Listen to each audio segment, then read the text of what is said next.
नमस्कार, आपण पाहत आहात आपला लोकप्रिय न्यूज चॅनेल सातारा न्यूज।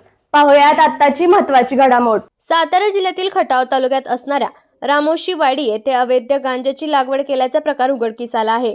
या प्रकरणी पुसेगाव पोलिसांनी जखणगाव जवळच्या रामोशीवाडी येथे एका शेतात छापा मारून सचिन मदने या संशयित आरोपीला पोलिसांनी अटक केली आहे। त्याच्याकडून 11 किलो 156 किलोग्रॅम वजनाचा हिरवट पाने, फुले, बारीक काड्या असलेली लहान मोठी झाडे जप्त करण्यात आली आहेत। या गांजाची किंमत सुमारे 2,78,000 रुपये इतकी असून या प्रकरणी NDPS ऍक्ट नुसार पुसेगाव पोलीस ठाण्यात संबंधित आरोपी विरोधात गुन्हा दाखल करण्यात आला आहे।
सातारा न्यूजला YouTube चॅनलवर सबस्क्राइब करा, लाईक करा, शेअर करा आणि बेल आयकॉन प्रेस करायला विसरू नका।